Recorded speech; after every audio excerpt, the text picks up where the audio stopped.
आदाब होना चाहिए। तो ये जो इंतशार का माहौल है, मैं तमाम लोगों से गुजारिश करूंगा कि तशरीफ लाएं।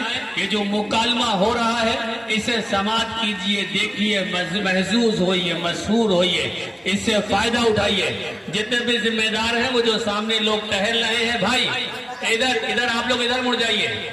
इधर जितने ये टोपी वाले लड़के हैं बेटा इधर मुड़ जाओ, आराम से इधर देखो, है ना। उधर देखोगे तो खुराफात में पड़ जाओगे, इधर देखोगे तो हो सकता है कि जो है मुस्तकबिल तब्दील हो जाए। आइए, अरे हाँ, इनको सीधा कर दो। चच्ची आइए, बैठ जाइए, तशरीफ रखिए। जितने भी इधर उधर लोग देख रहे हैं इधर देखे, है ना जी। आप पेश कीजिए, सब लोग आ रहे हैं।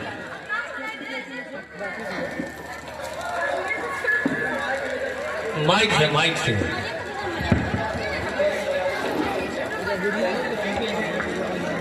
देखिए, ये जो खलफशार है ये कोई नई बात नहीं है। जो भी कामयाब महफिलें होती हैं, बड़ी महफिलें होती हैं, उसमें ये सब इंतशार होता रहता है।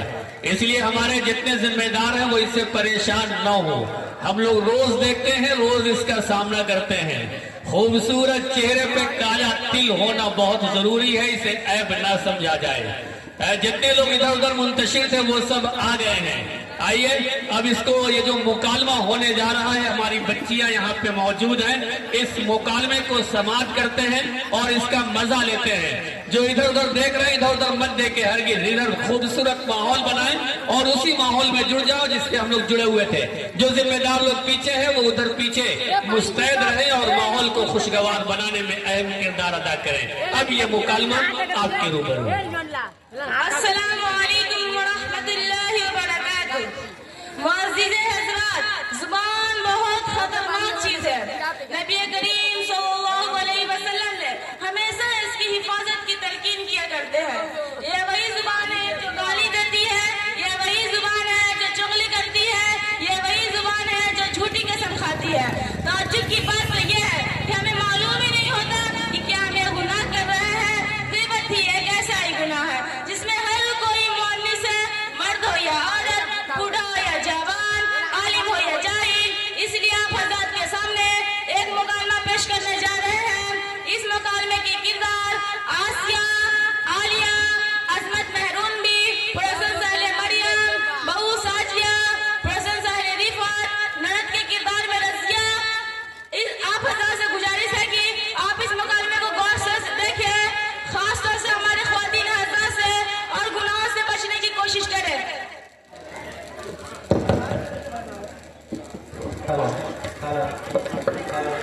Hello hello hello.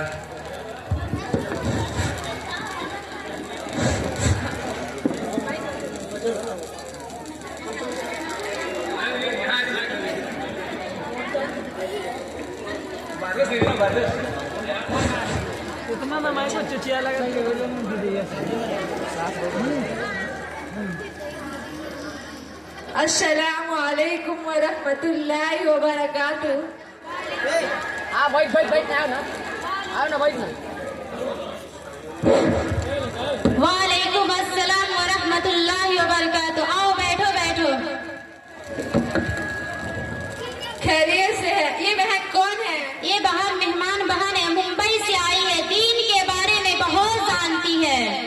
अरे मैं तो बातों बात में खैरियत पूछना ही भूल गई। खैरियत से है? कहाँ की खैरियत, जी रही हूँ जैसे तैसे, वक्त पूरा करके दुनिया से जाना है।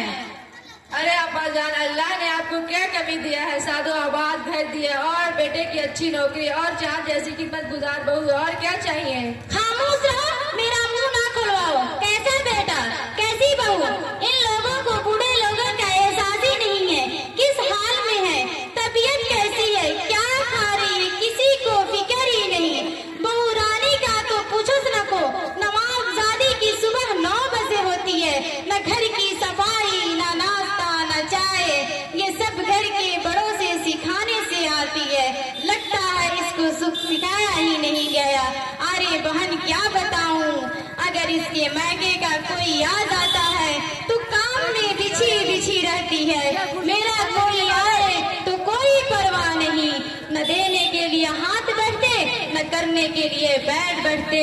नाटक शुरू हो जाता है, सर में दर्द है, पैर में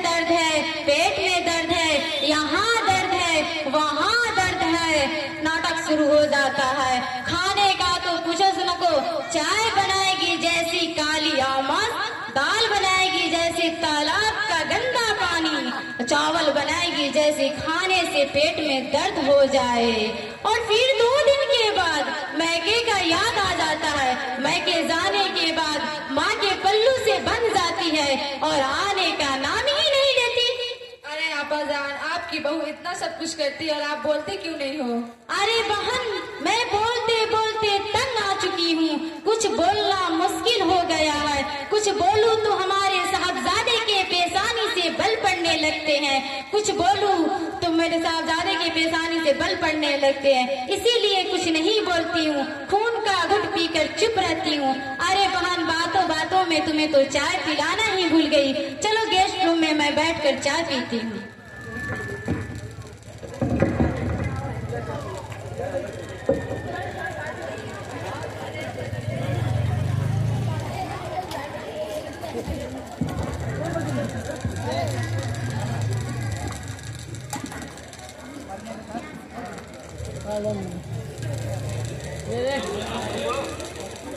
ये थी सास और सास प्रसन्न सहेली दिल खुल के अपनी बहू की गीबत कर रही थी।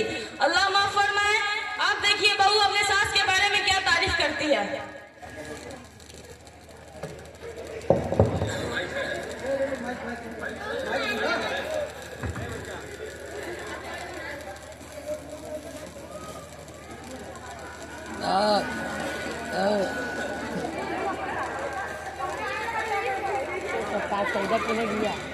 हेलो।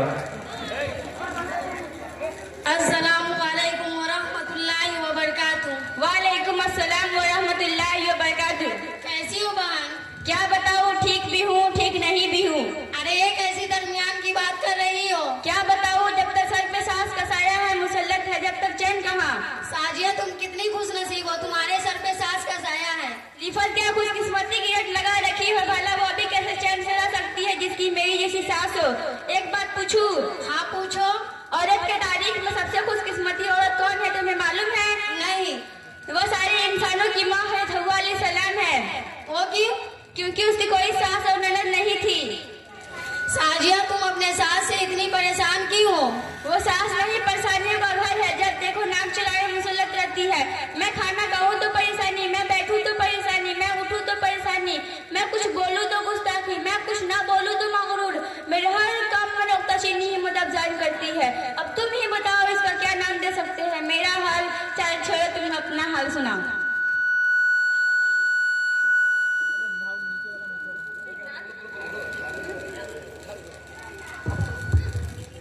क्या बताऊं, मुझे तो जरा भी चैन नहीं है। मेरी एक तलाकशुदा नंद है, दिन रात मेरा सर पका रखा है। मैं तो बांधी बन गई हूँ। उसकी भी खिदमत करूँ, उसके बच्चों की भी। हर वक्त ताने सुनने को मिलते, ये अच्छा नहीं, वो अच्छा नहीं। अभी मैं नाश्ता बना ही रही थी, मेरा नाश्ता खत्म भी नहीं हुआ था। नंद और उसके बच्चे सारा बना बनाया नाश्ता साफ कर देते। अगर मुझे खाना खाना हो तो फिर से बनाना पड़ता है। यह बचा कुचा ही मेरे हिस्से में आता है।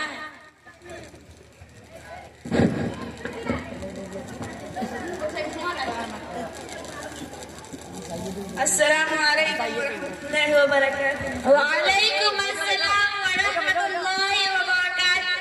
आपा जान देखिए ना, जो मेरी भाभी है ना, दिन भर सोई रहती है, कोई काम धंधा नहीं रहता है। बस जगी रहे तो फोन चलाना और बाकी टाइम में बना बनाया खाना ठूस लेना, फिर आराम फरमाना। इनका बस इतना ही काम होता है। अगर घर के काम मैं ना करूँ तो कोई काम नहीं होंगे। अगर खाना मैं ना बनाऊँ तो सबको दिन रात रोजे रखने होंगे। यही मेरी भाभी की हरकत है।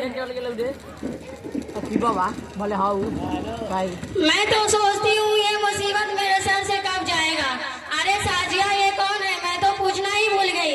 यह आसिया और आलिया आंटी है, मुंबई से आई है। तालीम के बारे में बहुत अच्छी मालूमात रखती है और बहुत पढ़ी लिखी बहन है। अरे तुम लोग अभी दोनों यहीं पे बैठी हुई हो? हाँ, आइए सासू माँ बैठिए।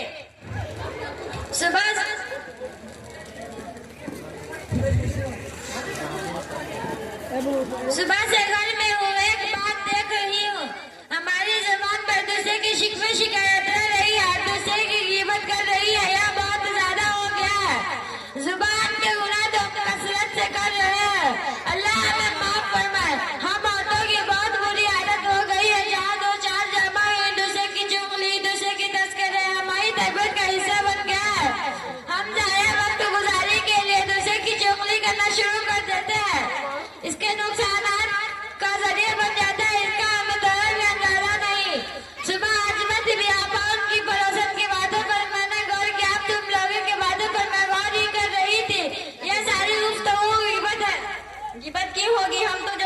बहन थी वही कह रहे थे, कुछ गलत तो नहीं कहा? अरे मेरी बहन कीमत कहते ही है, किसी के पीठ पीछे बुराई बयान करना या फिर ऐसी बात कहना जो उसमें नहीं है, यह बुहतान है। दोनों सूरत में गुनाह लाजिम है। बुहतान और गीबत बहुत बड़ा गुनाह है। गिबत के बारे में कुरान शरीफ में कहा गया है कि वला यक्तब बाज़ुकुम बाज़ा अयहिबु अहदुकुम अयक़ुल अम्मा किफ करितुम। गिबत का मतलब होता है अपने मुर्दार भाई का गोश्त खाना। क्या तुम में से कोई है जो अपने मुर्दार भाई का गोश्त खाना पसंद करेगी? क्या तुम्हें घिन नहीं आएगी? अल्लाह से डरो। रसूल सल्लल्लाहु अलैहि वसल्लम ने फरमाया, लोगों को मुंह के बल या नाक के बल जुबान की बातें ही गिराएगी। यह देखने में मामूली लगता है पर इसमें लज्जत बहुत है। खुदा ना करे इसे किसी की लत लग जाए, उसकी आखिरत की बर्बादी में कोई शक नहीं। वो क्यों? क्योंकि जब हम किसी के पीठ पीछे किसी की बुराई बयान करते हैं तो क़यामत के दिन हमारी नेकियां उसे दे दी जाती है जिसकी हमने गिबत की थी। हमारे नामो अमाल से नेकियां खाली हो जाती है। फिर भी उसका हक बाकी रहा तो उसके गुनाह हम पे लाद दिए जाते हैं। इसलिए सबसे पहले हमें खुलूस दिल से तौबा करनी चाहिए और माफी उससे मांगनी चाहिए जिसकी हमने गिबत की। आसिया आलिया आंटी, अल्लाह आपको सदा खैर दे। आपने तो मेरी आंखों की पट्टी ही खोल दी। हमें मालूम ही नहीं था कि यह गुनाह है। आइंदा ऐसी गलती नहीं होगी। सासू माँ, हमें माफ कर दीजिए, हमने आपके पीठ पीछे गिबत की थी। बहू तुम्हें भी माफ कर, बहू हमें भी माफ करो, तुम्हारे पीठ पीछे हमने गिबत की है। आपा जान, मुझे माफ कर दीजिए, आपके पीठ पीछे मैंने बहुत सारी गिबत की है। अभी हमें भी माफ कर दीजिए, हमने भी आपके पीठ पीछे बहुत गिबत की है। चलिए भाई।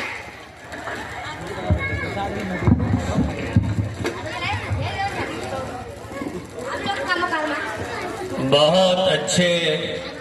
ये मुकालमा जब स्टार्ट हुआ तो बहुत माहौल बेकार था, तो इसके मुकालमे की कामयाबी की अलामत यह है कि आप सब यकसू हो गए।